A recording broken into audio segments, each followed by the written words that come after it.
Welcome to Hour 2 of the Anti-Media Radio. I'm your host, Jake Anderson, and hope you're doing well.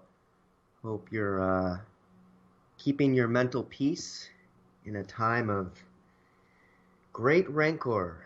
There's great rancor in the empire right now. And people on the left think the world's coming to an end.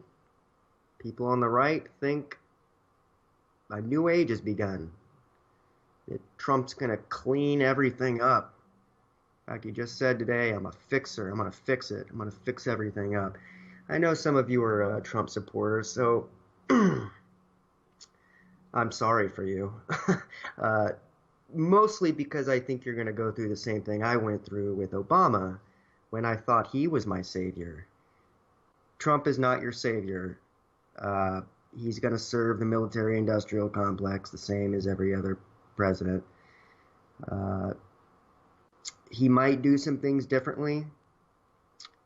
I like the idea of him cleaning house in the CIA, maybe dismantling the deep state a little bit. But some of these executive orders, I don't know. Trump tweeted a couple years ago complaining about how many executive orders Barack Obama was issuing. Okay? And now on the flip side, with Trump as president, he has issued 12 executive orders in 2 weeks. That's a lot. That's a lot of executive orders. And, I think you got to call out hypocrisy when you see it. You have to call out hypocrisy when you see it. And right now there's a lot of hypocrisy. There's a lot of hypocrisy on the left with people that went into hiding for 8 years and didn't complain about war or anything. I just had a friend today who has become just, an immediate activist the second Trump became president. And he's sincere about it. He's tenacious. But he posted today an article about the bombing in Yemen, Trump's bombing in Yemen. And he put in all caps, "Why isn't this on the front page news? This is a travesty." And I wanted to throw up because Obama was bombing the shit out of Yemen with Saudi Arabia-backed forces as well. And he didn't say anything about it then. He didn't say anything about any of the bombings. Meanwhile, on the right, you have people, right libertarians and right conservatives who don't like government spending, and yet here they are wanting us to spend $10 million on a wall that's going to create more terrorists that are going to cause us to go to more countries for war and spend more money on excising a terrorist threat that has not barely affected us at all. Can anyone name the last terrorist attack on American soil? I can't. Can you, DB, my loving co-host who is now joining us? The last terrorist attack on U.S. soil? Yeah. Let me clarify. By jihadist Islamic radicals. I don't know, man. I mean, every week? Who knows? I have no idea. No, what? It's barely any. Even Orlando wasn't. The Orlando guy was not an Islamic radical who was doing it for the purposes of religion. He was just fucked up. He was confused about his sexuality. He was confused. Like, if you go back and read the stuff that he was talking about, like, yes, he was angry about U.S. bombings. In fact, I think those were some of the last things he said, were like, "Stop bombing our people." That's not extremism, and that's not a jihadist terrorist right there. What was before that? The Boston bombing. Okay, well, I'm getting off topic here. The point is, I don't know. I mean, with what we spend and what we have in tech, for us to be hit is such a minuscule chance. I mean, yeah, we live in and you're more likely to be killed by a cop. You're more likely to be killed by a bolt of lightning, for God's sakes. But we don't know if that's because things are functioning correctly in the security apparatus or not. The truth is the truth is that those things happen every day in the Middle East, and they're seeming to happen like every week in Europe now. And they do really happen. Now, we just haven't been hit here for whatever reason. Could it be because we caused them to happen? Uh, I mean, if you ask me, I think yes. I don't think all of them are false flags, but I think some of them are. Some of them just seem to work out a little too well for their priorities. But I don't want to talk about false flags today, except that we did All right. have an interesting false flag. What was this? It was a I know what we're going to talk about. A false flag, Pizzagate. Pizzagate is a false All right. flag. Well, I mean, I don't want to get into that yet. we don't need to get into it yet. We can do it whenever you want to. But, you know, when Westboro Thanks, Baptist Church, when Westboro Baptist Church makes a protest in front of it, a month after a guy comes with an AR-15, some country redneck hick actor, crisis actor guy. Yeah, it's a magnet to draw you away from what's really going on. There's important things that are going on that are just the tip of the iceberg that are happening that you can actually check. They're not conspiracy theories. Now, I'm not going to say Pizzagate isn't real. There's a real boy lover symbol in their actual logo. There's a boy lover symbol in the sheriff department logo for Los Angeles. There's boy lover logos everywhere. They're in movies. Boy lover. There's a boy lover. There's all kinds. Sounds like The a good thing band. is, Lover boy. yeah, the thing is, like, the power structures in the U.S., both on West and East Coast, are pederasties. So they're controlled. The way they're controlled is through blackmailing mostly pedophiles. It's not that hard to understand the logic behind it. These are ruthless individuals. They're sick. Okay, it's not a. They're going to start to try to push, and this is what's horrifying because I'm from California, but they're already starting to try to push through that it's a sexual orientation. Oh, yeah. And they want to codify it, okay? They want to try the social engineering in California first because they're going to be the most receptive to it. And the reason why? Because of Hollywood, okay? Hollywood's entire there's way. so much pederasty in Hollywood. It's not even that. It's like societal degeneration. Like, they literally want society to go back to Babylon because it's better for the elites. Yeah. If we have moral decency and ethics, then they can't buy us off. But if they break down culture and get you to only care about the dollar, you'll do anything for it. Anything. And So that's what they want. For those of you who may be doubting us right now because the word Pizzagate came up, I would like to point out that 475 people were just arrested in New York like 2 days ago. A massive sting in LA, a massive pedophile sting. Think about that, 475. Can you imagine how many there are actually out there if that's what they netted?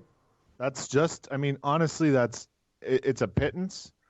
It makes me think it's sacrificial. I was watching the press conference today with the county, and there's people involved with the Clinton Global Initiative that are standing right up on stage, smirking, smiling all big, because this was just, this is my own theory again, and you'll hear a lot of breaking news from alternative media, and here's my theory. This was a sacrificial lamb, okay? This was 475 low-ranking people, Johns, pimps, the total scumbags, but not kingpins, okay? Yeah.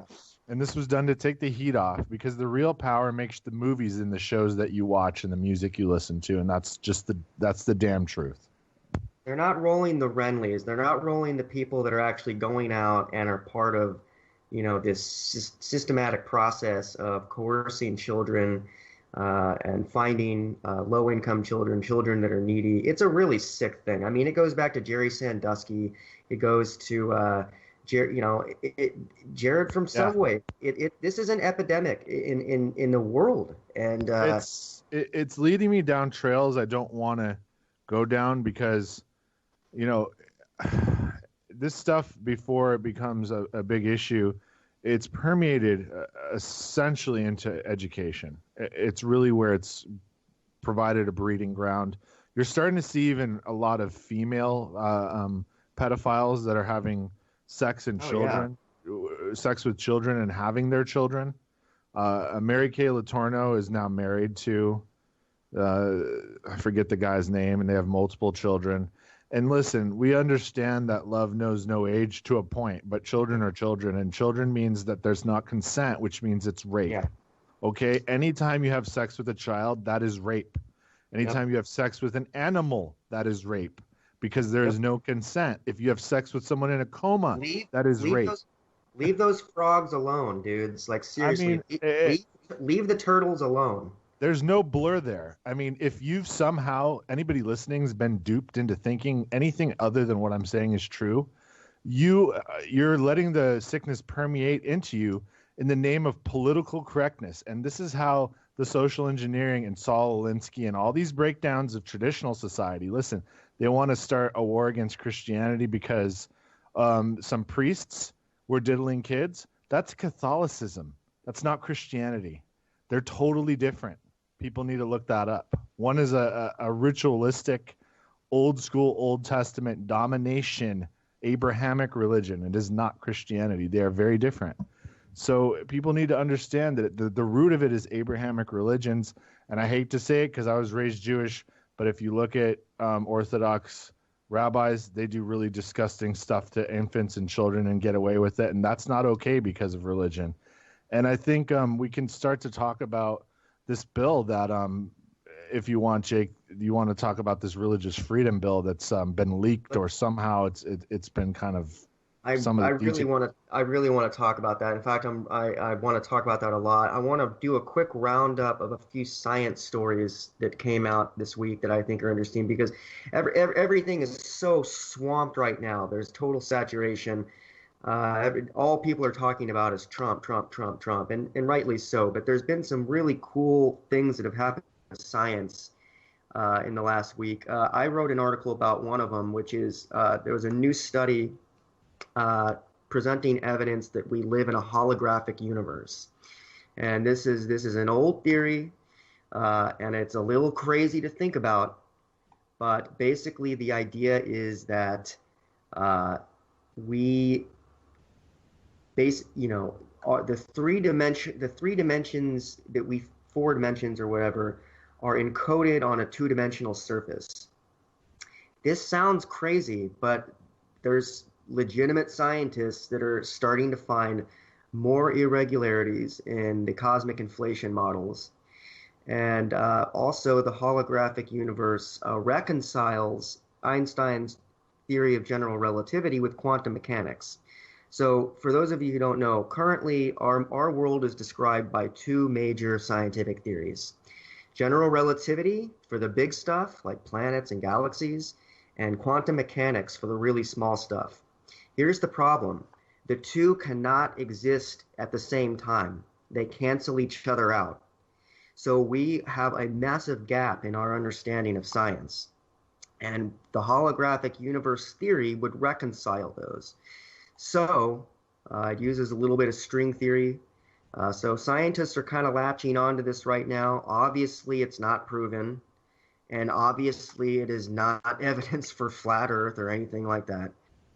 But I think it's interesting, and I wanted to bring that up. Another cool story that I saw was scientists confirmed a brand new phase of matter, which they're calling time crystals. Not kidding. It's it's pretty crazy. Let me get to the description of what it is. It's a new phase of matter. Oh, it's a non-equilibrium matter. So most matter is basically playing out through space. These crystals are vibrating and playing out through time. I don't understand it, but it's fucking insane. We're And just quantum. yeah, it's quantum. Yeah, it's on a quantum level. So are we if we ascend. Normal crystals have an atomic structure that repeats in space, just like the carbon lattice of a diamond. But just like a ruby or a diamond, they're motionless because they're in equilibrium in their ground state. I'm quoting, by the way. But time crystals have a structure that repeats in time, not just space, and it keeps oscillating in its ground state. A time crystal is like a constantly oscillating jelly in its natural ground state, and that's what makes it a whole new phase of matter, non-equilibrium matter. This is just, I mean, I can't get enough of this stuff. You're going to sit here and tell me that they discovered time crystals? Like, get out of here. That's just nuts. Let's celebrate that for God's sakes. Well, they're Another letting you cool know what they're story. able to do finally. Another cool story, and this one's actually applicable, is the first human pig chimera as a step toward custom organs. I'm reading from an article by Wired. So basically, they figured out a way to possibly a way to grow human organs using the embryos of other animals, and in this case, it was a pig. Uh, the key to producing human organs as other animals is the chimera, a mixture of cells from more than one species growing together as a single animal. So what this could do is basically offer organ transplants. Basically every day 22 people die in America waiting for an organ transplant. So if we can figure out how to grow replacement livers or kidneys or pancreases inside animal hosts, that's a pretty big deal. There's also a lot this technology can do for diabetes. So, positive stuff, science. And, science is, we got to keep science going. And that's why the Trump administration bothers me a little bit, because there seems to be less of an emphasis on science. I don't want to sound like I'm disparaging for no reason, but the lack of emphasis on climate change is disturbing. Whether you think they're going to use it for a carbon tax or not, the evidence is overwhelming that fossil fuels are causing global warming, and we have to do something about it. It's already too late, frankly. We're already screwed. But this anti-science zeitgeist that's going on right now scares the hell out of me.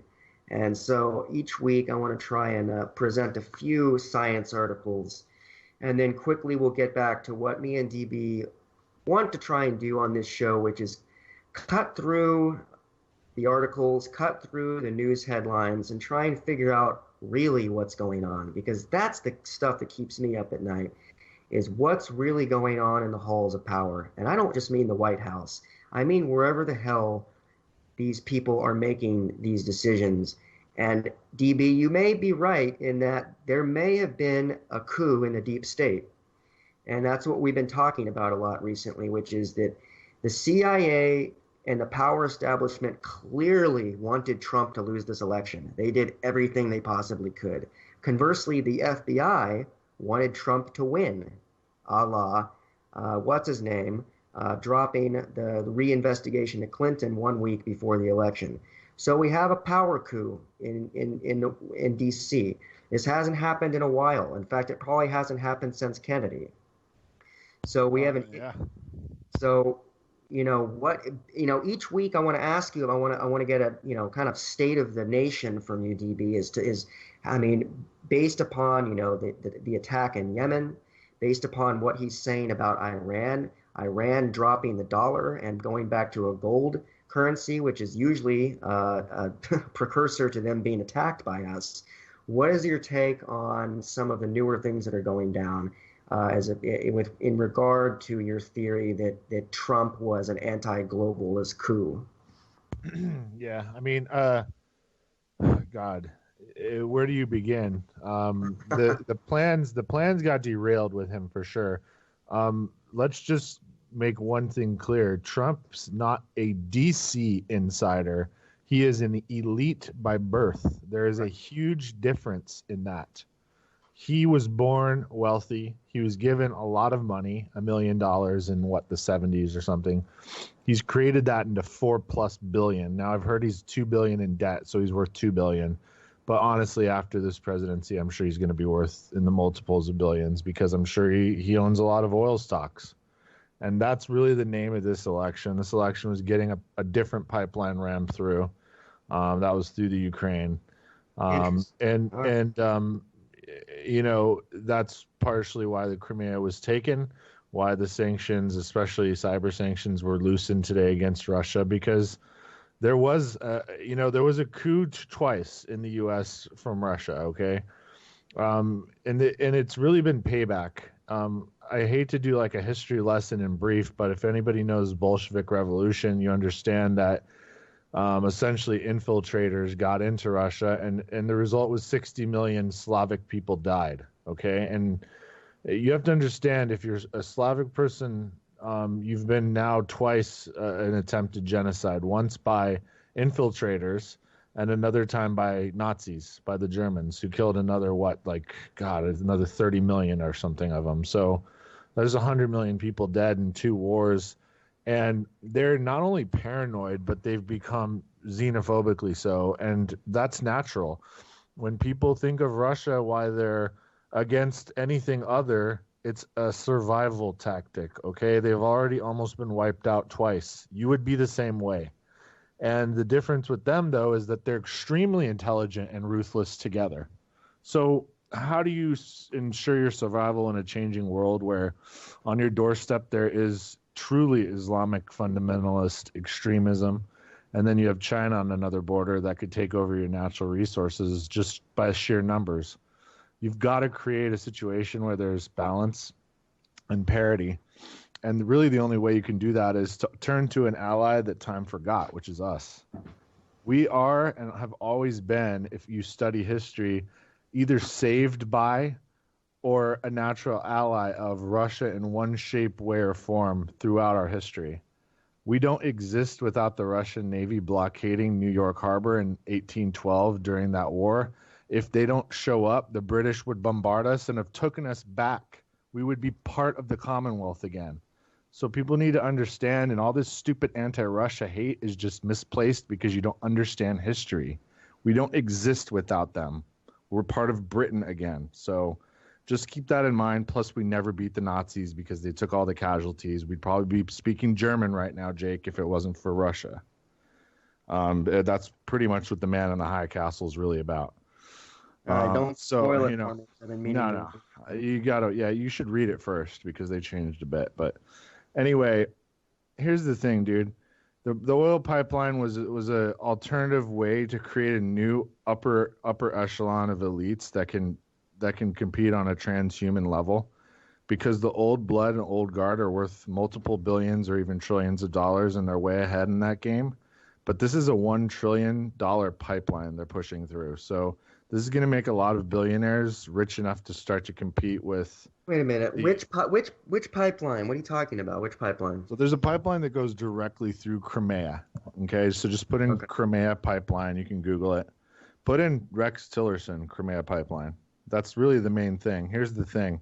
So how is this? Why is this new? Like, why weren't the globalists from the Bush years looking for this? It's not a question of looking for it. It's a question of how do you persuade Russia, which is nuclear armed and invasion proof. If anybody thinks we can invade Russia, you're insane. Okay, it'll never happen. So you can't just force them to do things. You can't just take shit from them. If you do, you pay a price in nukes. So it's not going to happen. So, but what they're sitting on, Jake, is more oil than the rest of the whole world. Like, Siberia is sitting on top of shale oil in an ocean full, like another ocean of shale oil. And guess what's the only company in the world that can slant frack? What's the only company? ExxonMobil. The only one with the patent, the only one with the technology, the know-how, and the resources. So you have a burgeoning class of new transhumanist types that are going to have the trillions necessary for these cutting-edge life extension and robotic type tech. And there's 2 centers of power. One's obviously Silicon Valley, and the other's Moscow. So there's something going on, Jake, with the elites where a certain group and a certain spheres decided historically, culturally, it makes more sense. Let's gang up on the other side. Now, I don't know what the axis is, but I know what the allies are now. So this was basically, it went from let's gather natural resources from the Middle East and not ally with Russia, to now actually let's ally with Russia, and that's how we're going to get our natural resources. I actually believe they're going to go for broke and just grab it all, and China can go deal with Africa. And if they ever run out, then they have to now fight 2 superpowers with 2 sources of massive oil. This is only my thought, Jake. I honestly don't know, but you see what's going on. You see the changes in the regimes. I think it's a pretty good theory. You see a resurgence of Christianity in this country, and that's freaking a lot of people out because they think it's going to go back to the 50s and 60s days with white sheets. And that may very well be where some people take it. I really hope not. The same entire thing's going on with the Orthodox Church in Russia. They have their own pope. A lot of people don't know they have the Eastern Pope. He's revered in Russia far more than the Vatican Pope. And of course, the mob there and Russian military completely surrounds and supports and protects him. So he's untouchable. And, it could be very well that with this evangelical resurgence that an American Pope pops up here very soon. So I want to loop back around to something you were saying, which doesn't surprise me, but does terrify me and anger me because, I read a lot about transhumanism and whatnot. And I had a sneaking suspicion. Well, I mean, it was pretty obvious when Peter Thiel got his ass into the campaign. I mean, Peter Thiel is one of the most, diehard libertarian transhumanists on the earth. I mean, the guy literally wants to live forever, on the moon as a prince, whatever he wants to do. He wants to live forever. And so you think that this was a transhumanist coup of sorts, or that they're just going to benefit from it? Think about this, Jake. You have a time window for people to matter because, as you've even seen maybe today, robots are very rapidly approaching at the point where they're going to supplant humans for military power. Okay, maybe 10 years, right? In 10 years, we're going to have Terminators. Yeah. So there was a group that had all the money forever, all the money. All the power players have had the money forever and all the power. But finally, there was this little envelope, this sliver of a window where they got all the surveillance they needed to blackmail him. They took the chance to do it, to be able to acquire the last untapped real riches of the world, to be able to compete with them. So now there's actually going to be, into this global future, two transhumanist godlike classes that compete. The other one did not want the other one to rise up, but was powerless to stop it at this point. Yeah. Well, I mean, my beliefs, that I think that there's going to be a singularity. I think it's going to take a little bit longer than some do, but, I've interviewed Zoltan Istvan, who is the Transhumanist Party presidential candidate. And he's right on. And he is, and I don't agree with him on all issues, but I think he's spot on several. And he wrote a very interesting article, which was basically, I can't remember the title, but it was basically, whatever country reaches the singularity first will own all other singularities. He thinks there will be multiple singularities, but whoever gets there first will be able to define the terms for all of the proceeding singularities. And for people out there that don't know, singularity is the hypothetical point at which non-biological intelligence surpasses humans, and basically we are at the behest of the machines. Can I throw something at you of why I don't believe that will ever happen, and for a couple different reasons? Yeah, go for it. One, Asimov's 3 laws have proven that they've proven through algorithmic algorithmic use to break down the philosophical truth behind the supposed pure triumvirate of Asimov's three laws of robotics that would keep a robot from ever harming a human or anything like that. It can be tricked at any point. I mean, not let alone that you can hack them, but there's ways where if a robot attacks a robot attacking a human, then they'll kill them all. There's all these ways you can trick an AI. An AI doesn't really grow except with time, which is the whole theory behind Data from Star Trek, right? He was a child and he was growing, and an AI would need to grow. Of course, it could exponentially learn better than humans, but it still needs time to mature and grow and have experience. Okay, so there's that thing, right? They still need to grow like a baby. Yeah, they can super quantify things, but they have no judgment, so to speak. Secondly would be, why wouldn't the top echelon of elites be already augmenting themselves at a level that's beyond biological now? I mean, well, there's no doubt that before strong artificial intelligence comes about, there's going to be a hybridization of humans with transhumanist technologies. That's pretty much established at this point.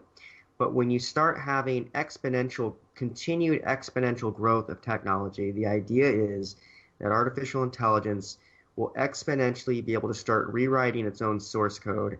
And when you have artificial intelligence improving artificial intelligence, it could get to the point where we define things like judgment and emotion in very human terms. They may manufacture something like that just for the sake of being able to communicate with us. And it doesn't mean that they will be unable to make logistical decisions about what they see as what the future of the Earth should be and the future of the solar system. When you talk about strong artificial intelligence, you're not just talking about the Earth, you're talking about mining the rest of the solar system. And right now, we are wasting trillions and trillions of dollars on stupid wars when we could be on Europa right now, finding out if there's life there. We could be finding elements on other planets that could help us build starships that could let us travel to another star. Artificial intelligence is going to want to explore the universe. It's not going to want to sit here on Earth bombing Syria.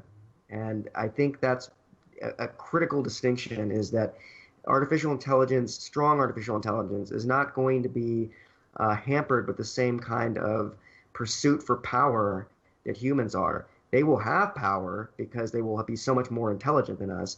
I think humans will present a challenge. Humans that have augmented will present a challenge, and of course they're going to try and make the code. There's already efforts out there. There's groups out there that want responsible artificial intelligence, and they want to. I mean, Stephen Hawking, a lot of big name people are out there right now advocating for responsible artificial intelligence use, because we know that if they get too strong, bad things could happen.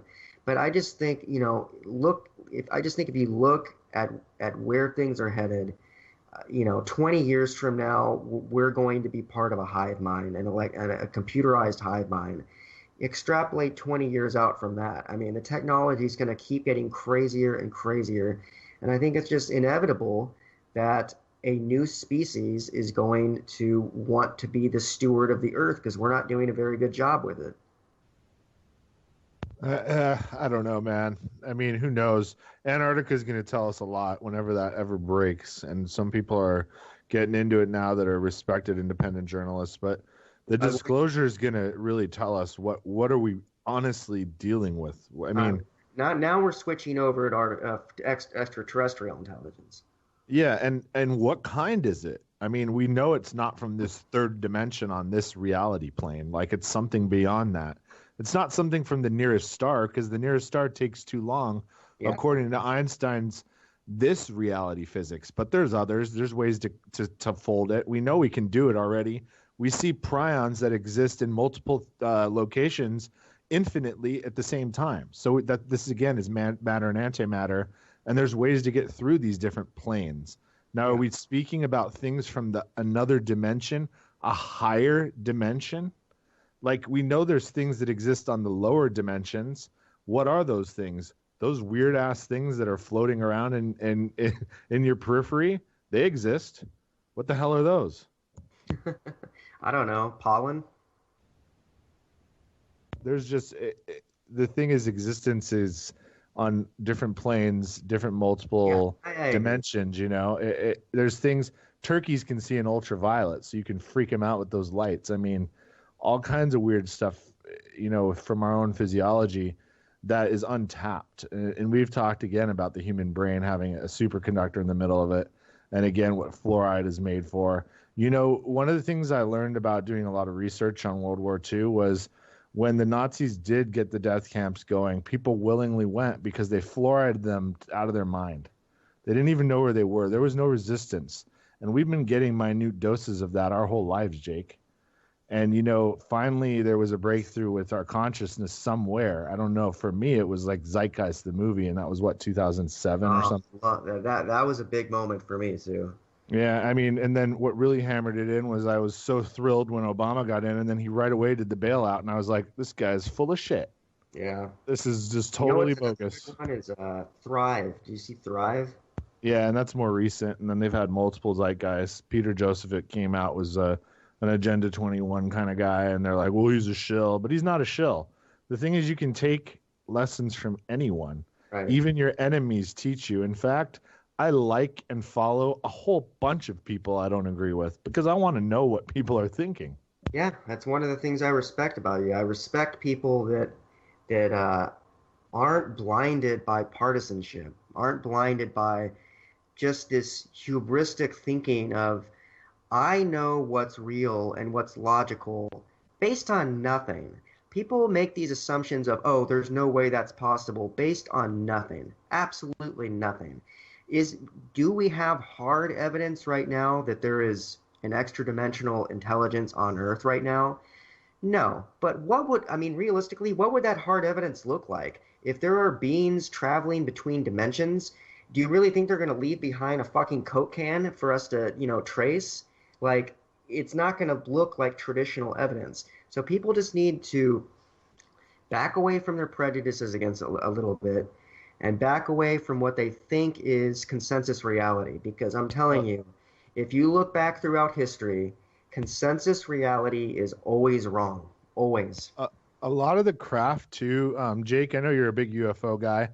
A lot of the craft, like the cigars, that stuff's post '50s, and then the saucers. The saucers did come about prior to the World War II era. They were seen in the '30s, and that could have, no one really knows what the saucers are. There's one guy that says they're Nazis. One guy says they were Japanese. Of course, a million people say there's UFOs. Annie Jacobson believes that they're Russian eugenics. Yeah. Yeah. Yeah, so it could be that too, because some of Tesla's research did a different kind of stuff, a different branch of it did make its way over to, I believe, Czechoslovakia, the Ukraine. When he went over, he left a lot of papers with some family members. So I know one of the biggest reasons we never went after Russia when we had those nukes and we pinned Japan and kind of got them to, I guess at least we stopped fighting. We didn't actually sign a peace with them till 52, but a lot of people know that if they've researched what the Korean War really was, which was just World War III with Japan, because they wouldn't really surrender. But anyway, that's a different story. But, one of the main things is we never went at Russia because we knew they had a different scope of research of his, and their scientists got a hold of it. You can see drone footage now around Moscow of Tesla towers. They're all over Moscow. I don't know if you know that, Jake, but no, I don't. They're transitioning right now to post oil. They're going to give us all the oil we want.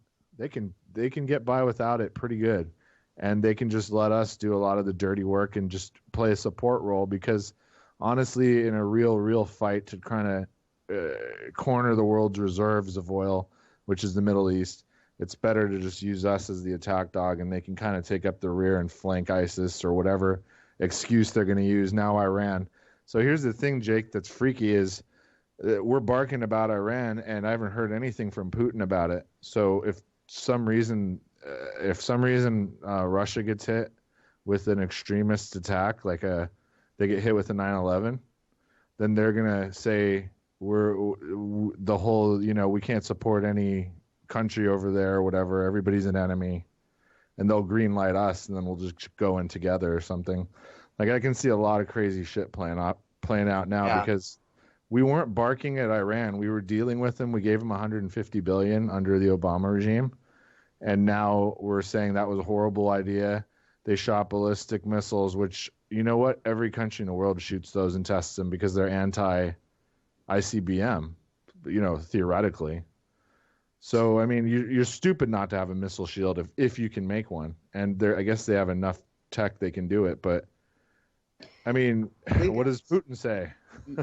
You started this with a history of UFOs, and I want to back up to that real quick, because I have a theory that a lot of UFOs are disinformation campaigns, psyops, basically.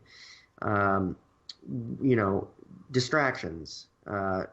Distracting us from what is a breakaway civilization, of them experimenting, them being vast, the state, private elements of the state, being vastly technologically above anywhere else, any private entity on Earth.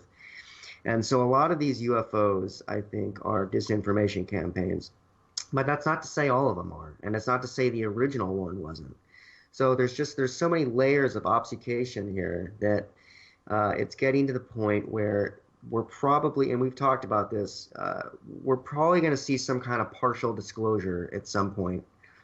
Uh, and, even Richard Dolan, who I know you don't like very much, but even Richard Dolan, he told me he thinks one of the most dangerous things that's about to happen is a false flag disclosure, basically.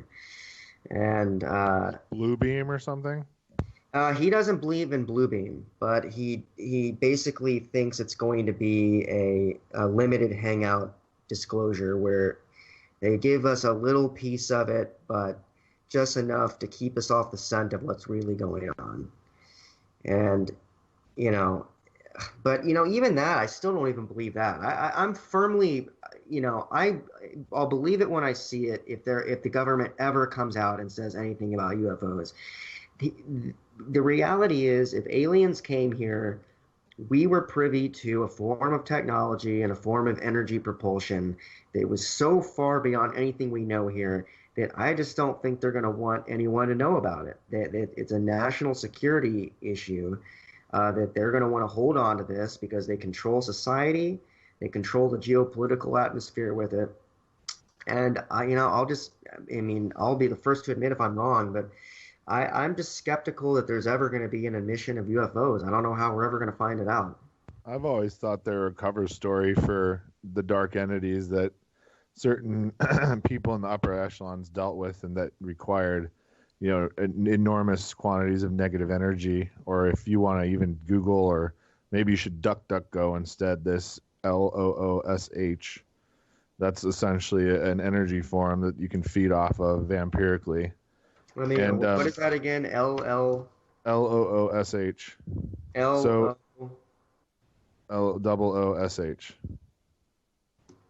Loosh? Yep. All right. So that's the currency the world runs by, according to some, the real one. The Babylonian money magic's just to keep the slaves in line. And the UFO story, while it's true, it's human, or it's at least human-based. It's nothing extraterrestrial. Because extraterrestrials don't exist. This universe, this reality is for us humans.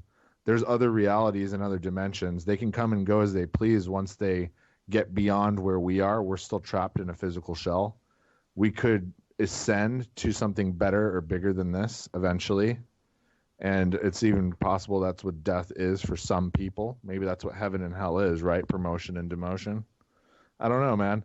But that concept of loosh and the negative energy currency makes a lot of sense. Why war has been perpetual for a long time, World War even, and now because we know all the dirty tricks and games because of this internet that was originally designed by DARPA for keeping us retaliation ready at all times for nuclear bombardment.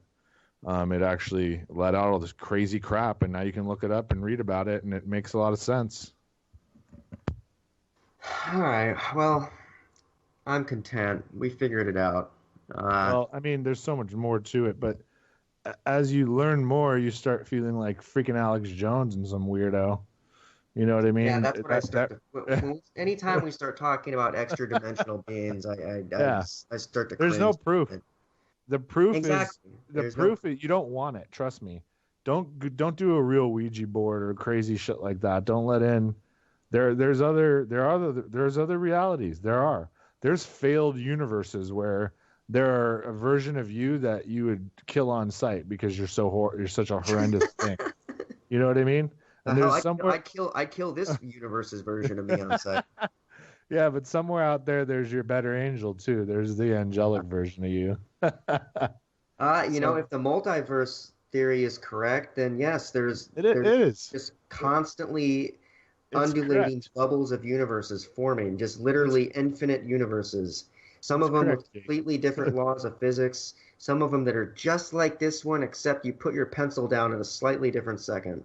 Yeah, and you met that girl, and then you had kids, right? Yeah, The, that the girl. thing is, the thing is, we know it's true because one, the prion experiment, two, the Philadelphia experiment worked, where they were able to jump a ship by doing a positive and negative, massively overcharged, magnetized warship. They tried to turn invisible, and instead it teleported through a different reality and came back. It was actually seen Yeah. seen off the coast of Shanghai for like 5 seconds, the other side of the world. It came back. There was soldiers. There's sailors fused into the ship. A bunch of them were just inside out. A lot of them went crazy. Some of them got special powers and they started breeding their kids. And a guy wrote a book about it that was called Ship of the Damned, and he did a whole lot of research. I forget what his name was. Something David, James David, maybe. I don't know. But he did a ton of research for the book, and I'm gonna that look into that because yeah that's a crazy case that I yeah think gets covered up a lot. I mean, it's right yeah. out there in the open, but for some reason people don't talk about it that Because much. you can explain away anything. Like, what in the hell are they spraying in the sky? It's so easy to say it's chemtrails. Yeah, they're poisoning us, or they're putting metal in the air so they can use HARP, or they're putting up a big grid and a big screen so they can use blue beam, or they're creating a grid for satellites on top so they have a radar system that can see down to the centimeters so that not even mosquito drones can get in from outside of our borders and we can see everything. Or it's all of the above, or it's none of the above. Nobody knows. Nobody knows if Fukushima is still leaking or not, if seafood's safe from the Pacific or not. And that's the craziest thing about it. You get all these leaks, but there's never any definitive proof until it hits you No, in the face. no, It's info overload. we live in an age of we're post-truth, and that was a word that was inducted into the dictionary just last year, post-truth. And I believe it. I don't I really do not, short of some kind of scientific truths. I mean, you can ascertain uh, certain information about the physical universe, but even the location of certain particles during quantum mechanical experiments. I mean, reality still morphs around what you're trying to do. A common quantum enigma is that when you're trying to isolate a quantum particle, the very process of observing it changes it. And so we Yes. never, you know, and Freaky and action at a and distance. spooky action at distance, Schrodinger's cat. If you don't know about these things, look them up. They're pretty fascinating. But the whole point is that, our physical reality, when you get down to the very nitty gritty of it, doesn't make a whole lot of sense. Over 70% of the universe is dark matter. 20% more of it is dark energy. Only a small fraction of the universe is matter that we understand. So we don't even understand most of the universe. Uh, Humans need to stop pretending like they have things figured out because we don't. We need to be open. We know less about ourselves than we could ever hope to. I mean, honestly, the human condition's changing every single day. Think about it. Things that would have been a death sentence 100 years ago are now celebrated, and vice versa. There's been a complete consciousness shift, especially in the US, which has been always on the forefront of progressive and regressive trends, which I like to call a lot of the social experimentation that's taken place in the US. So we live in a time of unparalleled change. For instance, my grandmother, I remember, she went through the Holocaust, went through Auschwitz. She knew what it was like to be degraded and a slave, and she survived it somehow. And she went from a horse-drawn carriage to a man on the moon, and then, honestly, in their 90s, started using the freaking internet. Okay, can you Wow. imagine that life? Can you imagine what me and you can see if we don't die anytime soon? Like if we live another 50 years? Oh my If God. we live 50 years, Jake, we'll live another 50 years just through Well, advancement tech. there's a theory that there's people now living will never die. You just keep there's the bridges. You catch the first bridge, which will be biotechnology. You use that to catch the next bridge, which will be nanotechnology. You use that to catch the next bridge, which will be mind uploading. Well, that's where I'll stop because you're supposed to have an expiration on a physical level. You don't want to turn yourself into into a consciousness only Well, and get trapped in a mainframe or something. that was the first and only time we met in person. That's what we talked about, which was I was talking about the singularity, and you were saying that the singularity keeps you trapped in this earthbound cycle and prevents you from transcending this physical body. And that blew my mind.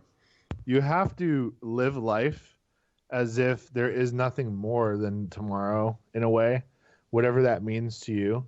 Because the thing is that you could simply die and go around again and have no real inclination that you've done it before. Right. There's so many different mind phenomenon that we can go into. That could be a whole show, but one of the massive ones is deja vu and past life experiences, which Yeah. I've, Hey, I've, speaking of which, I'm a good friend of mine knows a past life regression therapist, and I'm gonna go and do it.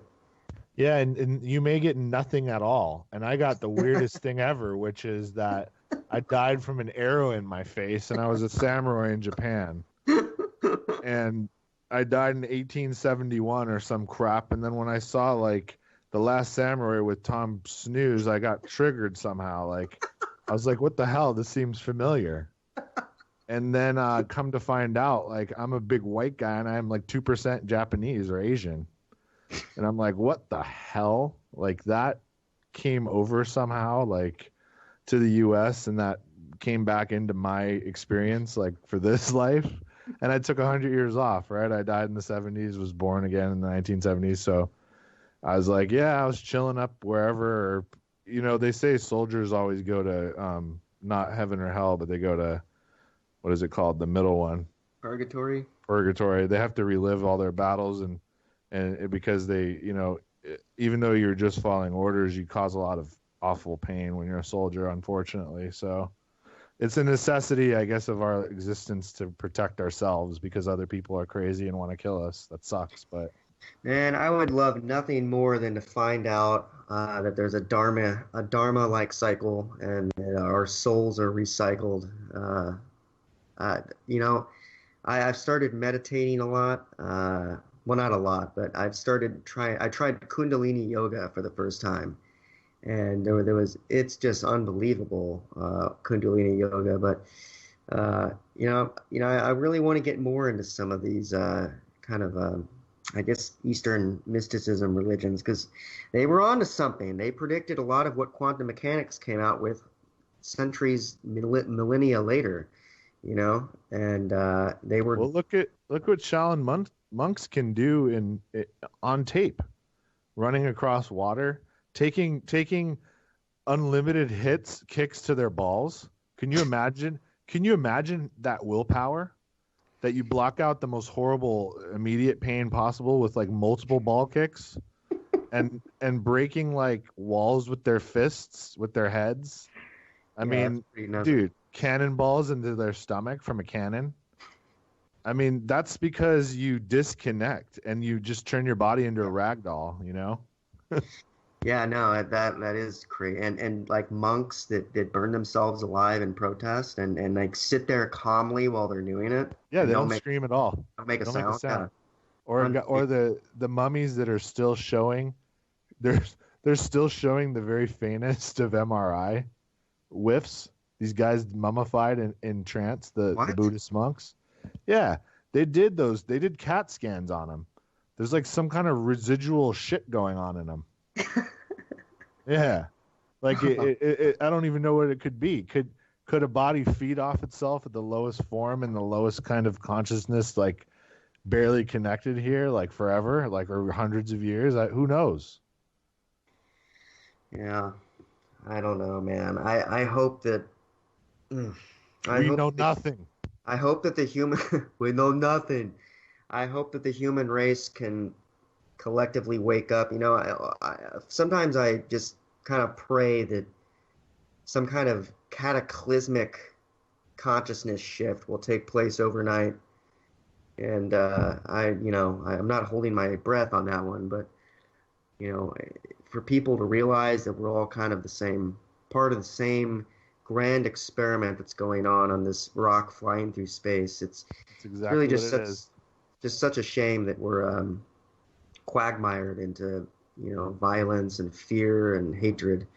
But we have an opportunity here to deal with it, because you know what Trump's gift is to the U.S.? It's making the skeletons in the closet come out and dance. Well said, And my friend. I was that wondering is where you were going with Trump's gift to the people, but yes, that is the we best as thing we could hope for. he is bringing everything out, all of the Good angst, and the bad. There's a lot of all good in this country and a lot of bad. If you want to dog everything about it, then you don't understand what it was that it was originally, what was trying to be done here, which was trying to create a level economic playing field, and that can never happen with any elite class in charge, period. It's why government can't work if we want freedom. We've got and to the get people to that representation, and try that's it. right, and the people that try and change that are in a position of leadership. They die. Well, you know what happened to JFK. I mean, he came Anybody. out and said he's not playing by those rules, Yep. and he didn't last very long. And And that's why Trump can't be. He's not a true revolutionary. If anything, he's going to mark a de-evolution of the United States. For some, it may work out better. If you're a conservative with fundamentalist views, you may enjoy where it's going. It's not going to be a fascism so much. It's going to be more of a Bolshevism. You'll see. now this is a change in your rhetoric, my friend, because you seem to have been holding out hope that Trump was going to change things. No, it's just going to be that you'll see a lot of collateral damage that'll look good at first, and then there'll be that giant push to go to war with China finally, which is going to be the end all be all. So, I mean, just all I can say is prep yourself psychologically for that. If they were considering Russia a warm up and decided to go at it in a tag team with them with Iran as a warm up, that makes a lot more sense to me strategically, where these crazy, insane guys think they can win. Just go to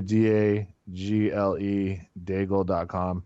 I've posted it a few times before, where they've made projections where the U.S. 2025 population is going to be 65 million. Right now it's 330.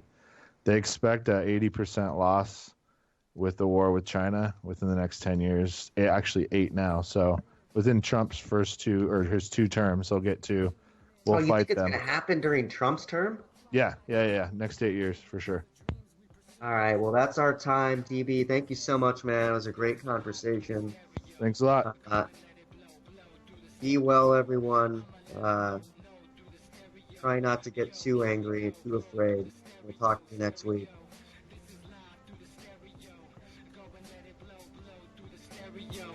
I'ma let them know through the stereo. Yo, here we go through the stereo.